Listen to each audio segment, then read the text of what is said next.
एक बार अनुरोध करूंगा, दो शब्द देकर हमें आशीर्वाद प्रदान करें। ये हमारे में से सबसे ज्यादा बुजुर्ग हैं। एक बार आओ स्वामी जी। मैं अपने कार्यकारिणी सदस्यों से अनुरोध करता हूं, एक बार महाराज जी को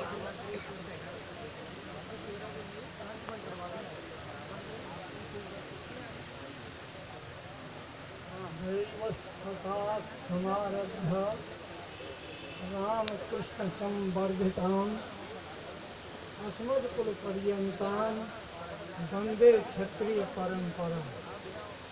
आदरणीय अध्यक्ष महोदय, समागंतुक सभी वरिष्ठ गुणों की खान अतिथिगण और सभी समुपस्थित क्षत्रिय बंधु,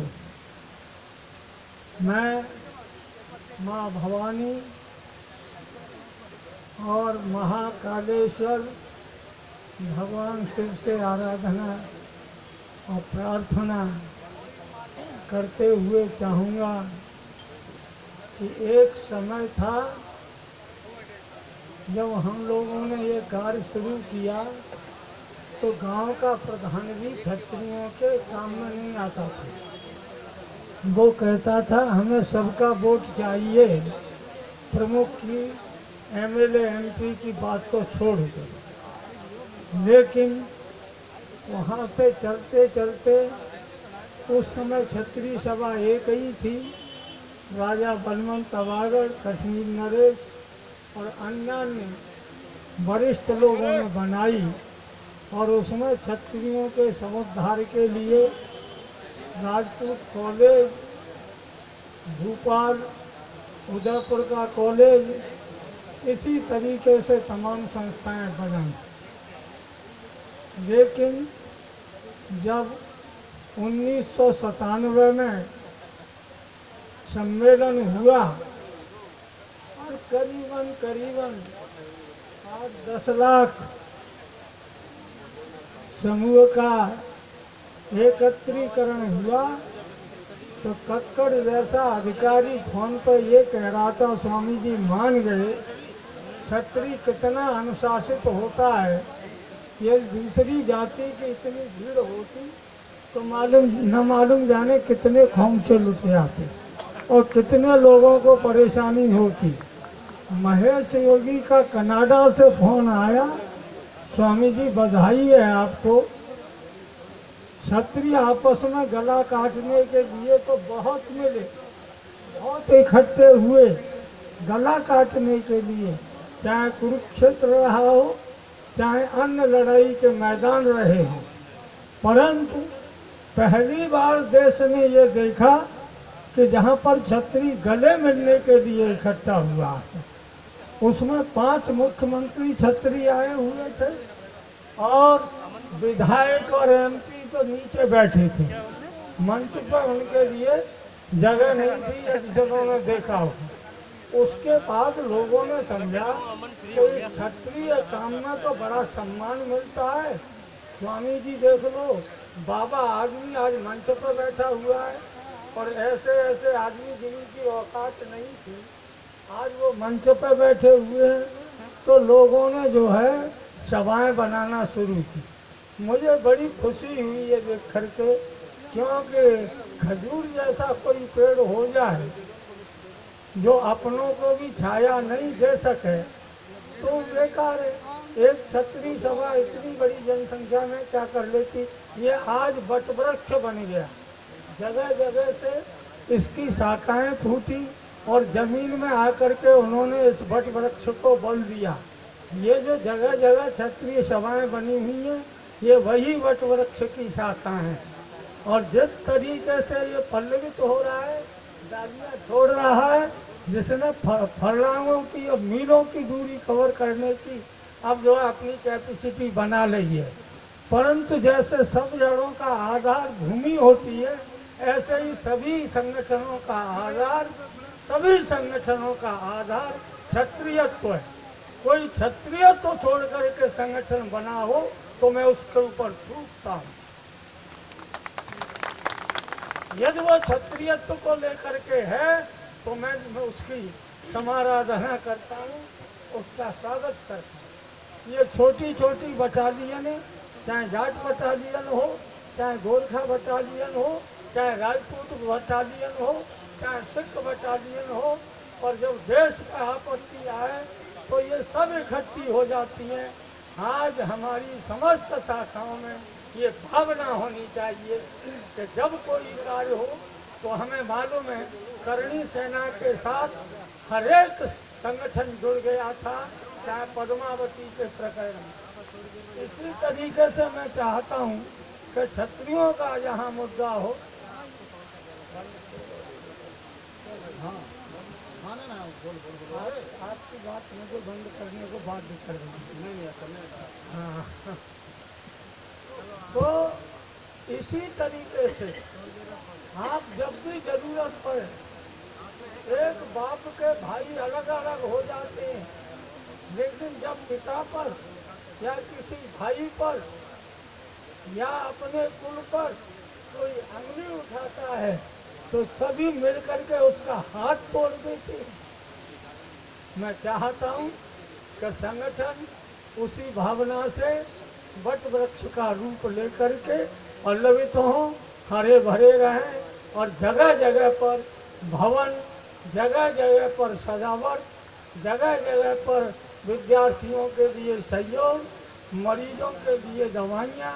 कहने का मतलब है जिसमें जो सामर्थ्य है वो उन्हें करनी ही चाहिए। और एक चीज़ आपको और बता दूं कि जब मैं आपका स्वागत देख रहा था तो मुझे ऐसा लग रहा था कि हमें आपस में स्वागत करना चाहिए। अशोक जी, मैंने एक श्लोक पढ़ा, उत्तराणाम विवाहेषु गीतम गायन्ति गर्भवः और परस्परम प्रशंसन्ति अहो रूपम अहो ध्वनि। ईंटों के विवाह में गधा गीत गाने आ गए और एक दूसरे की तारीफ करने लगे, आहा ऐसा रूप, और ऊँट कह रहा ऐसा गला। अरे आप वो कार्य करो, इकट्ठे होकर करो, एक खून हो। जो भक्त को रक्त को नहीं पहचानता है वो समाज कभी आगे नहीं बढ़ सकता है।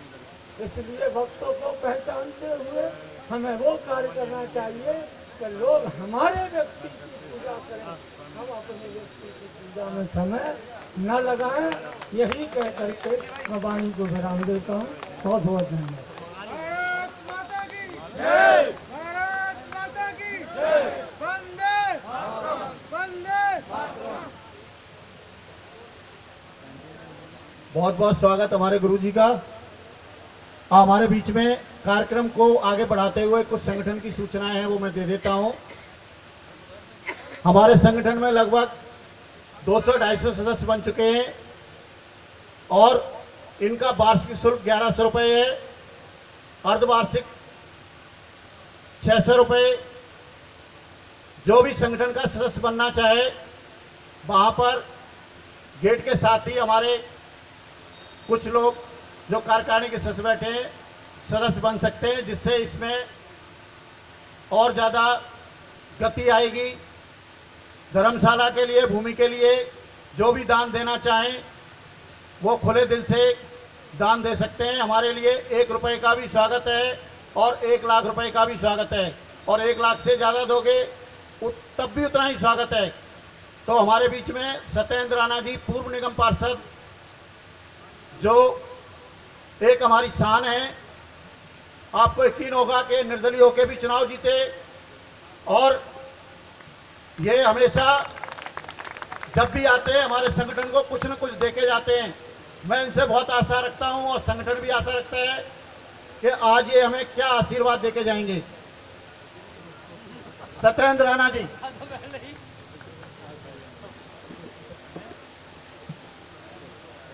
एक बार जोर से बोलेंगे, जय श्री राम, जय श्री राम, जय भवानी। यहाँ उपस्थित तमाम क्षत्रिय कुल के सभी बुजुर्गों को मैं हाथ जोड़कर प्रणाम करता हूं। सभी बुजुर्गों को नमन करते हुए हमारे क्षत्रिय विकास संघ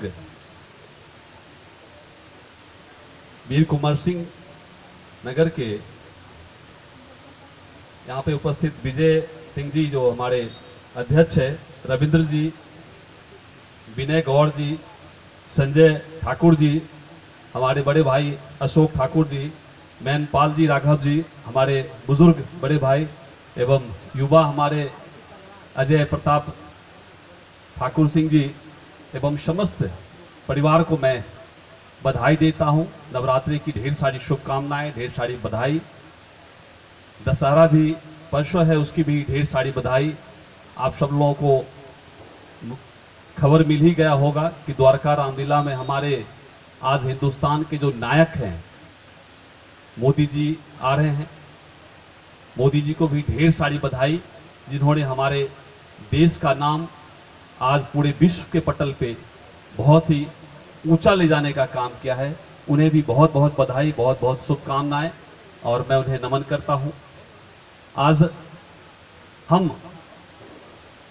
श्री रामचंद्र जी को अपना आदर्श मानते हैं और भगवान मानते हैं, और हम ही नहीं मानते हैं, हमारा पूरा हिंदुस्तान, पूरा विश्व मानता है। मैं उनके चरणों में शीश झुका के नमन करते हुए सभी वक्ताओं के साथ अपने शब्द को जोड़ते हुए और संक्षिप्त में अपनी बात को रखते हुए यही आग्रह करता हूं कि जिस तरह रामचंद्र जी ने अपने जीवन काल में, अपने जीवन में अपने परिवार का, अपनी माताओं का, अपने पिता का और पूरे साम्राज्य का दायित्व निभाया, हम भी जिस कुल से जन्म लिए हैं हम यह समझे कि हमारा दायित्व क्या है और किस तरह हमें निर्वहन करना है अपने दायित्व का, तो हमारे समाज का उत्थान अवश्य संभव है। और हम जिस जगह पे भी हो, जिस स्थान पे भी हो, यह अवश्य सोचें कि समाज के साथ साथ अपने जो जाति है उसका भी उत्थान के लिए कुछ न कुछ अवश्य करें। मैं यही संदेश आप सब लोगों को इस अवसर पर देना चाहूंगा। सब लोगों को बधाई देते हुए सब लोगों को ढेर सारी शुभकामना देता हूं। आज भूमि पूजन है, रखा गया है। मैं इस संस्था को धन्यवाद करता हूं कि सरकार के माध्यम से नहीं, कम से कम अपने माध्यम से जो हमारा समाज ये हिम्मत किया है, मैं उन्हें वो बधाई के पात्र हैं सब लोग। और अभी जो अध्यक्ष हैं और पूर्व काल में जो भी संगठन रही है, मैं उन्हें भी बधाई देते हुए सबको ढेर सारी शुभकामनाएं देते हुए मैं अपने तरफ से 51,000 रुपये का योगदान राशि इस संस्था को देता हूं। और मैं ये आशा करता हूं कि जल्द से जल्द हमारे भवन का निर्माण हो, ताकि हम ये हर जगह कह सके कि ये हमारा राजपूतों का भवन है और हमारे परिवार का भवन है। हम सब लोग वहां एकत्रित हो सके। बहुत बहुत बधाई, बहुत बहुत शुभकामनाएं। एक बार जोर से नारा लगाएंगे, जय महाराणा प्रताप, जय महाराणा प्रताप। बहुत बहुत धन्यवाद, बहुत बहुत शुभकामनाएं। बहुत बहुत धन्यवाद सत्येंद्र राणा जी। हमारा क्षत्रिय विकास संगठन आपका आभार व्यक्त करेगा, और ये तो आपकी बहुत छोटी सेवा है, आगे बड़ी बड़ी भी सेवाएं भी हम लेते रहेंगे जब तक ये भवन नहीं बनेगा।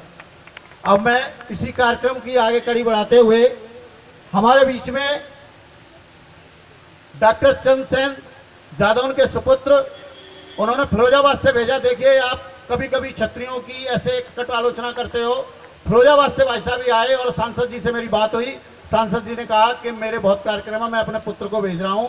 और सांसद जी के पुत्र आपके बीच में ये भी डॉक्टर साहब हैं, और चंद्रसेन यादव जो अपने उत्तर प्रदेश से सांसद हैं, फिरोजाबाद से।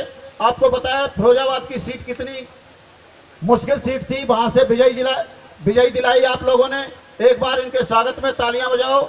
और मैं इनसे अनुरोध करूंगा कि ये भी हमारे संगठन को सांसद जी के पुत्र हैं। सांसद जी होते तो मैं उनसे बहुत कुछ कह लेता, अनुरोध भी कर लेता और उन पर दबाव भी डालता। चूंकि उनके पुत्र आए, तो मैं इनसे भी विनती करूंगा कि हमारे संगठन को कुछ ऐसा आशीर्वाद देके जाओ। सत्येंद्र राणा जी से भी ज्यादा तालियां बजें।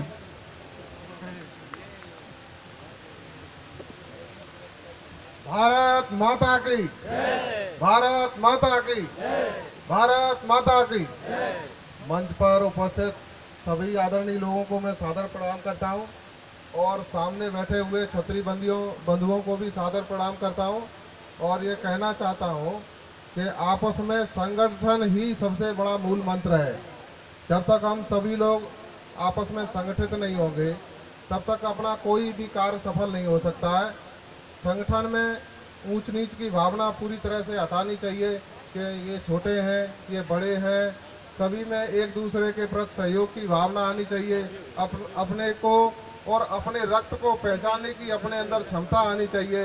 अपने शरीर के प्राण अपने रक्त में बसते हैं तो उसे हमें पहचानने का ज्ञान होना चाहिए, जिससे हम अपने पूर्वजों को ध्यान रखें और उनके बताए हुए मार्गों पर चल के अपने आने वाली पीढ़ी को, आने वाले भविष्य को सही तरह से संभाल सके। इसी के साथ मैं अपनी वाणी को विराम देता हूं। जय हिंद, जय भारत, वंदे मातरम, जय श्री राम।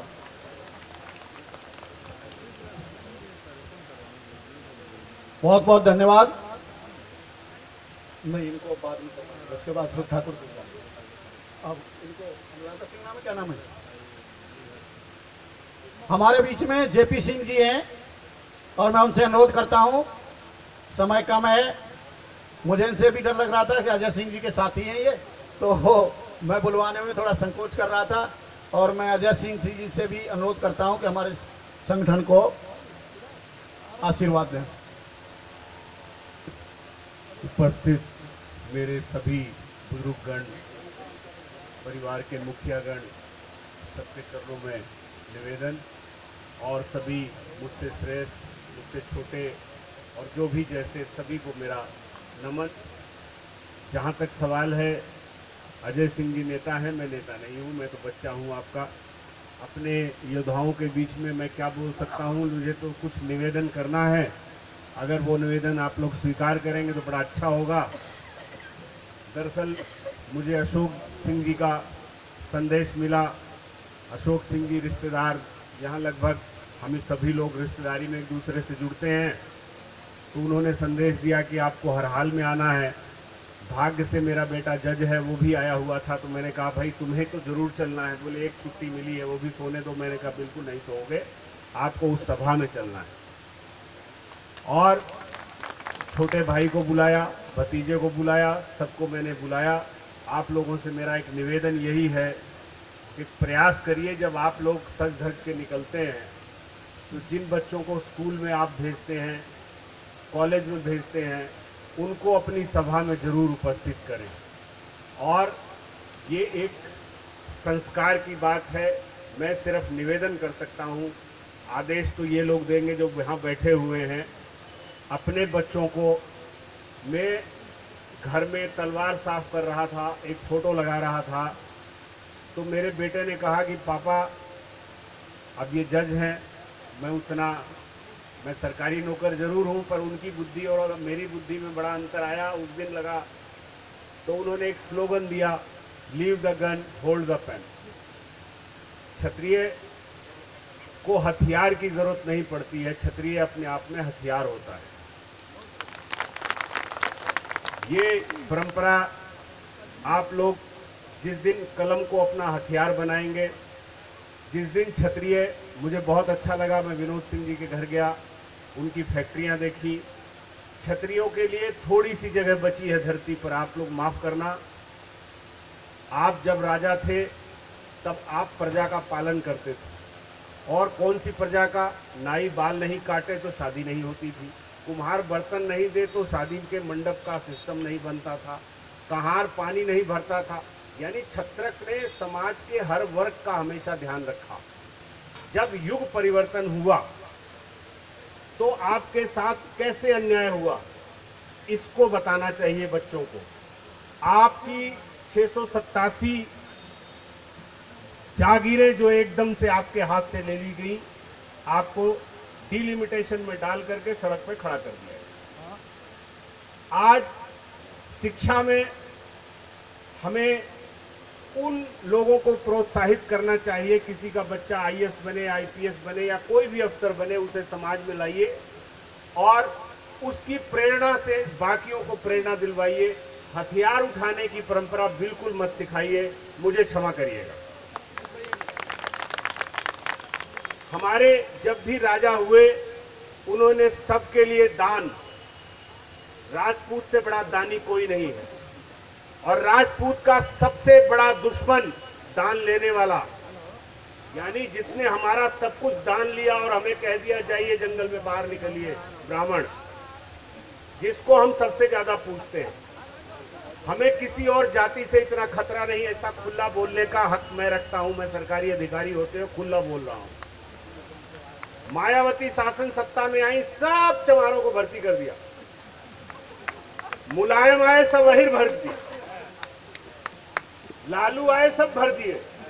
हमारे ठाकुर योद्धा बनेंगे तो यादव ठाकुर को नहीं पहचानेंगे।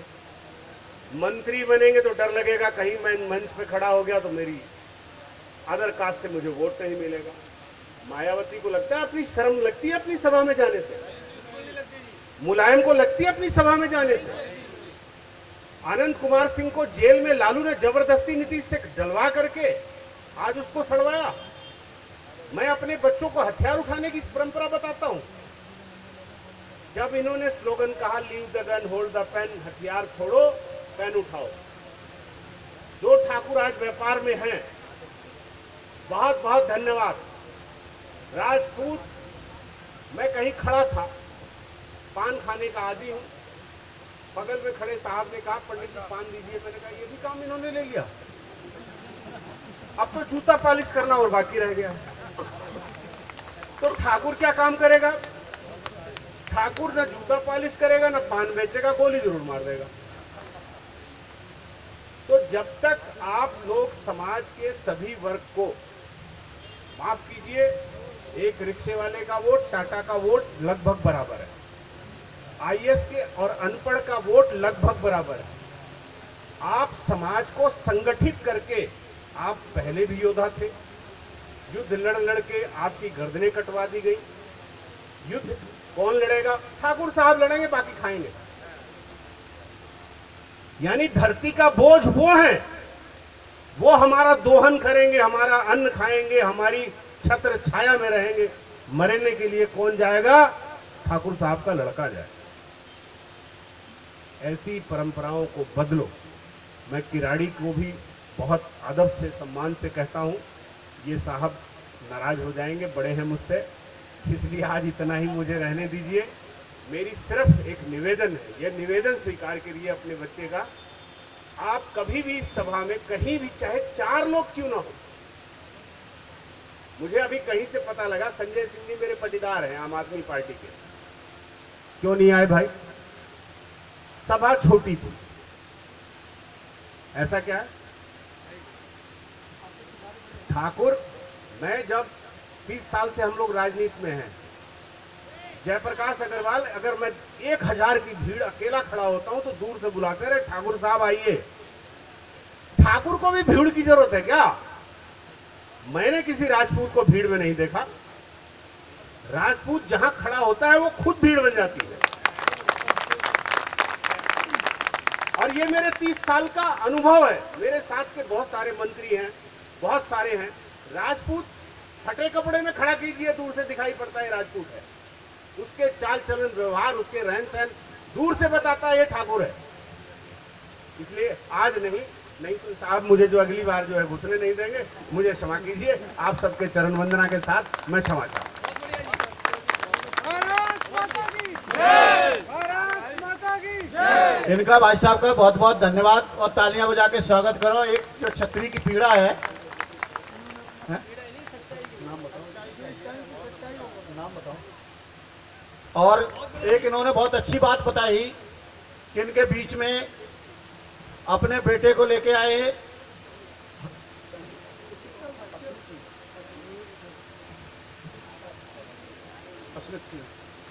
और हमारे बीच में इनका बेटा एक कामयाब हुआ है। जब भी कोई एक छत्री कामयाब होता है, बिल्कुल ठीक कह रहे हैं, चाहे संजय सिंह जी हों, चाहे हमारे अशोक ठाकुर जी हों, चाहे राजनाथ सिंह जी हों, बहुत नेता हैं ऐसे अनगिनत, लेकिन छत्री लोग उनके लिए खून बहाने के लिए तैयार हो जाते हैं। ये इनकी पीड़ा है, हमारी भी पीड़ा है, लेकिन कुछ मंच की गरिमा है, कुछ हमारे संगठन के कुछ नियम हैं, इस वजह से ये बातें नहीं हम कह पाते हैं। इन्होंने कहा, इनका बहुत बहुत स्वागत। अब मैं चाहता हूं कि आपके बीच में एक युवा जो प्रेरणा स्रोत है समित सिंह मंच पर आ जाएं। और मैं अपने जो हमारे युवा हैं जितेंद्र सिंह, चंदन सिंह, रमाकांत सिंह, अमित सिंह, जो युवा लोग हैं वो एक बार इनके प्रेरणा स्रोत बन जाएं। मतलब ये प्रेरणा स्रोत हैं जिनसे ये देखें कि देखो आपके बीच में भी बच्चा एक कामयाब होकर जज बन सकता है। ऐसा कुछ नहीं है, क्षत्रियों के लिए कोई भी चीज असंभव नहीं है। आप जज बन सकते हो, मंत्री बन सकते हो, प्रधानमंत्री बन सकते हो, सब कुछ बन सकते हो। और मैं भाई साहब की एक पीड़ा और कह दूं, आप हिंदुस्तान पर राज भी कर सकते हो। अपने को पहचानो, अपने को जानो, अपने को पहचानो और अपने को संगठित करो। एक दूसरे में ईर्ष्या और कमियां मत निकालिए। अगर आप, मैं चाहता हूं कि सभी युवा भाई आके हमारे अशोक ठाकुर जी मुख्य अतिथि स्वागत कर रहे हैं। मैं तो चाहता था कि युवा भाई सारे स्वागत करें। और ये हमारे आज क्षत्रियों की एक शान है। और जिन लोगों के मैं नाम बोलूं कृपया शर्माते क्यों, कार्यकारिणी के लोग और आते नहीं हो, पता नहीं क्यों इतने युवा लोग भी। और मैं भी चाहता हूं कि जो भी युवा लोग हैं वो जितेंद्र आए या तपेंद्र आए, ठाकुर उत्तम सिंह के लड़के कोई भी आए, आगे बढ़ के आओ। ठाकुर उत्तम सिंह तो हमको हमारे प्रेरणा स्रोत थे और आप पीछे क्यों रहते हो, क्या बात है? आप जो भी उनके आए हैं, हमारे जितने भी सुरेंद्र सिंह, डॉक्टर अनिल सिंह और शिवशंकर सिंह तो प्रधान हैं जी भाई, कोई बात नहीं, इनका भी आशीर्वाद चाहिए। और शादी भी करनी है, अपने आप ढूंढ लें।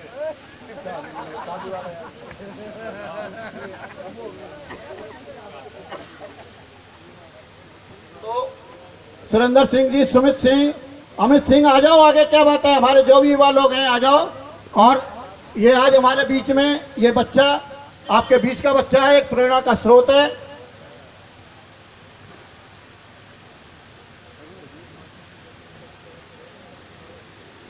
डॉक्टर गोविंद साई जी की भी इच्छा है, आ जाओ आ जाओ।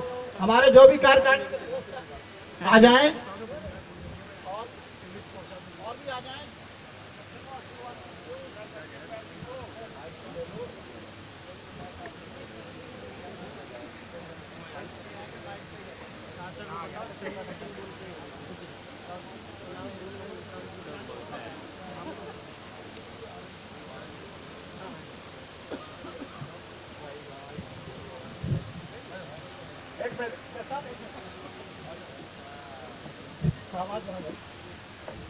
मेरे दोस्तों, ये संकोच करने की शान नहीं जो हमारे स्टेज पे आए हैं। ये संकोच करने की शान नहीं जो हमारे स्टेज पे आए हैं। इन लाल को ताली बजाकर स्वागत करो, फिर हमारे लाल बज के आए। दोस्तों, ये बड़ी गर्व की बात है जो हमारे मंच पे हमारे भाई, हमारे एक शान बन के आया है। और तभी आप लोग उनको स्वागत के लिए आने में इतना देर किए। तो ही न है, बनो ऐसा लाल, बनो ऐसा लाल। अब बजा दो ताली, गड़गड़ा दो हिंदुस्तान को कि यह मेरा शान है। धन्यवाद। देखिए बच्चों, हमारे अध्यक्ष जी को कितना जोश आ गया कि इस बच्चे ने हमारे समाज की शान बढ़ाई। आप सबसे भी अनुरोध है, किसी रूप में आओ, चाहे मंत्री के रूप में आओ, विधायक के रूप में आओ, सांसद के रूप में आओ, डॉक्टर के रूप में आइए, समाज सेवी बन के आइए। हमारे एक समाज की शान बनिए और एक समाज का प्रेरणा स्रोत बनिए।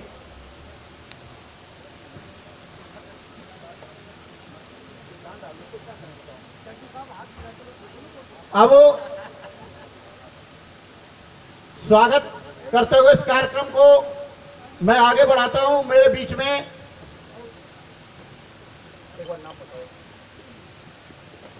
हमारे बीच में राजा राजेंद्र सिंह जी हैं। मैं मुख्य अतिथियों से एक निवेदन करता हूं, बीच में थोड़ी सी कड़ी बिगड़ गई भाई, मुझे धर्मशाला भी बनानी है, तो मुख्य अतिथियों से मेरा यह भी निवेदन है, कुछ न कुछ हमको केवल कोरा आशीर्वाद देके नहीं जाए।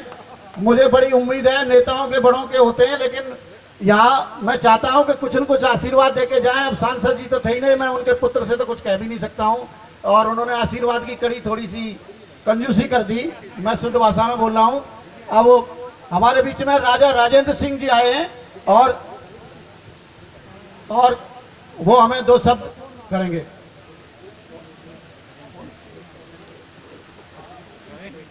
हमारे बीच में बीजेपी जिला के युवा अध्यक्ष नीरज ठाकुर जी भी आए हैं। एक बार मंच पे आ जाए, एक भाषण भी चलते रहेंगे और मैं उनका स्वागत भी करवाऊंगा।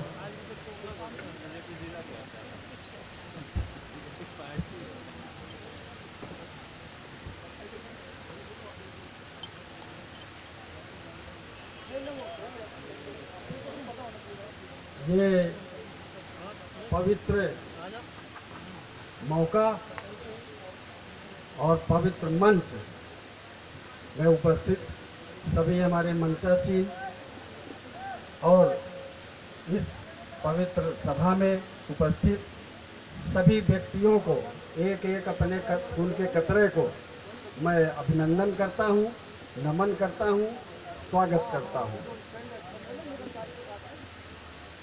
ये मौका भाषणबाजी का नहीं है और मैं एक और निवेदन करूंगा कि आगे से इस तरह की जैसे सभा होती है तो ये स्वागत वाला सिस्टम बंद होना चाहिए और हम सभी एक बराबर के लोग हैं और स्वागत करते हैं, जिसका स्वागत नहीं होगा उसका अपमान होता है।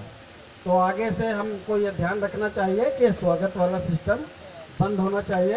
सभी हम एक भाई भाई हैं, एक बराबर के हैं। कोई मंच में बैठ गया, कोई सामने बैठ गया, उससे कोई फर्क हमारा नहीं पड़ता। सबसे पहले आपको ये बताना चाहता हूँ कि अभी भारत में सबसे और वर्ल्ड का, संसार का सबसे विवादित मसला जो 400 वर्षों से चल रहा है वो है राम जन्मभूमि का मसला। राम जन्मभूमि में बहुत सारे लोग, कलमुहे लोग, उनका कहना था, उनका एफिडेविट भी गया कि भगवान राम का जन्म नहीं हुआ। हम सुप्रीम कोर्ट के जजों का आभार करते हैं कि उन्होंने राम के वंशजों की पड़ताल किया और उन्होंने वकीलों से जानकारी मांगी, सभी पक्षकारों के वकीलों से मांगा कि यदि राम के वंशज कोई है इस धरती पर, पूरे भूमंडल की बात किया उन्होंने, तो उसकी जानकारी दीजिएगा। सब पक्षकारों के वकीलों ने ये कह करके अपनी जान छुड़ा लिया कि हमको ये जानकारी नहीं है। अब आप सोचिए कि 18 करोड़ से ज़्यादा भारत में छत्री है और 18 से 20 करोड़ छत्री पूरी दुनिया पर है। 35-40 करोड़ छत्री राम के वंशज हैं और वकील कहते हैं कि हमको मालूम नहीं है। भगवान राम हमारे समाज की एक धरोहर है, हमारे समाज का, हमारे कुल का एक गौरव है और आदर्श है। कुछ लोगों ने ट्वीट करके बोला, राजस्थान से कुछ लोगों ने ट्वीट करके बोला कि हम भी हैं, लेकिन स्वामी जी, अदालत का काम अदालत से होगा। जब कोर्ट पूछ रही है तो कोर्ट में जाना ही होगा। हमने कई लोगों से जानकारी लिया कि कोई अदालत में गया है या नहीं गया, पता लगा कि कोई नहीं गया। विडंबना देखिए, 40 साल से भारत में मुकदमा चल रहा है और छत्री समाज का उसमें पक्षकार भी नहीं है। राम जन्मभूमि की दावेदारी भी छत्री समाज ने नहीं रखी, उसमें साधु संत और मुसलमानों की दावेदारी चल रही थी। मुझको भी नहीं मालूम था ये बात, लेकिन जब हम अदालत गए, मैं आपको इस मौके पर, नवरात्रों का मौका है और भगवान राम का मंचन आजकल चल रहा है, आपको खुशी की बात मैं ये बताना चाहता हूँ कि मैं सुप्रीम कोर्ट में मुकदमा दायर नहीं किया, बल्कि 2 लाख वर्षों की वंशावली पेश करते हुए मैं हाजिर हुआ हूँ। 2 लाख वर्षों की वंशावली और स्थिति, आज तक की स्थिति का अपना शिनाख्त मैंने माननीय सुप्रीम कोर्ट के पास भेजा। मैं पेश हुआ, वकील के माध्यम से पेश हुआ और सुप्रीम कोर्ट का कोई पक्षकार वकील उसका विरोध स्वामी जी नहीं कर सका। मान्य हो गया कि राम के वंशज हैं अभी इस धरती पर। मैंने उनसे पूछा, जज साहब बताइए, रजिस्ट्रार साहब, क्या राजा हरिश्चंद्र पैदा हुए थे इस धरती में या नहीं पैदा हुए? राजा भागीरथ पैदा हुए या नहीं पैदा हुए? राजा सुदर्शन चक्र पैदा हुए या नहीं पैदा हुए? राजा सुदर्शन पैदा हुए या नहीं पैदा हुए? राजा जोर दीर्घ बाहु पैदा हुए या नहीं पैदा हुए? राजा दिलीप पैदा हुए या नहीं पैदा हुए? राजा भागीरथ गंगा को लेके आए, हाँ गंगा लेके आए, वो पैदा नहीं हुए, ऐसे गंगा लेको आए। राजा दशरथ पैदा हुए कि नहीं पैदा हुए? राजा रामचंद्र जी पैदा हुए, 11,000 वर्षों तक राज किया या नहीं किया? उनकी सिद्धि पिट्टी गायब हो गई। अगर उन्होंने वो सब पैदा हुए तो मैं भी उस कुल में पैदा हुआ। और ये आपको पूरा दस्तावेज मैं प्रेस कर रहा हूँ। कई लोगों ने कहा कि वकील कहने लगा 10 लाख का जुर्माना होगा अगर गलत होगा। मैंने कहा जुर्माना होगा, जब गलत होगा तो जुर्माना होगा। पहले ये मुझको ये बताएं कि ये सभी लोग जन्म लिए हैं इस धरती में, अयोध्या की नगरी में, कि नहीं लिए? इसलिए अगर ये लोग जन्म लिया है तो मैंने भी उस कुल में जन्म लिया है। और वो किसी की हैसियत नहीं हुई, उनके मुंह में सबके कालिज खोद दिया गया। अब पूरे दुनिया का क्षत्रिय गर्व से कह सकता है कि मैं राम का वंशज हूँ, मैं राम का वंशज हूँ धरती पर। ये गर्व की बात है। नहीं तो 1.5 महीने बाद जजमेंट में लिखा जाता कि कोई भी राम का वंशज नहीं है। इससे हमने आप सबको पूरे धरती के, पूरे भूमंडल के क्षत्रिय समाज का शौर्य का स्थापना करवा दिया। धन्यवाद। और स्वामी जी बैठे हैं, इसलिए मैं इनके सामने तो बहुत बच्चा हूँ ऐसे तो, लेकिन फिर भी इन लोगों की भी गलती थी कि अदालत में नहीं गए, इसलिए भी इनको भी कोसना मेरा फर्ज है। धन्यवाद। एक बार बोल दो मेरे साथ, राजा रामचंद्र की जय, राजा रामचंद्र की जय, राजा रामचंद्र की जय। अब कोई भी जय श्री राम नहीं बोलेगा। जब भी हमारे समाज में होगा वो कहेगा राजा रामचंद्र जी की जय बोलेगा, क्योंकि वो हमारे कुल के राजा थे। और अपने कुल के किसी भी पूर्वज का, अपने पिताजी का, अपने वंशजों का आधा नाम नहीं लिया जाता है, नहीं तो पाप लगता है। इसलिए एक बार फिर बोलो राजा रामचंद्र की जय। जय हिंद, जय छत्तीस समाज। बहुत बहुत धन्यवाद राजा राजेंद्र सिंह जी का, राम जी के बारे में इन्होंने बताया। अब एक हमारे नीरज ठाकुर और मनोज सिंह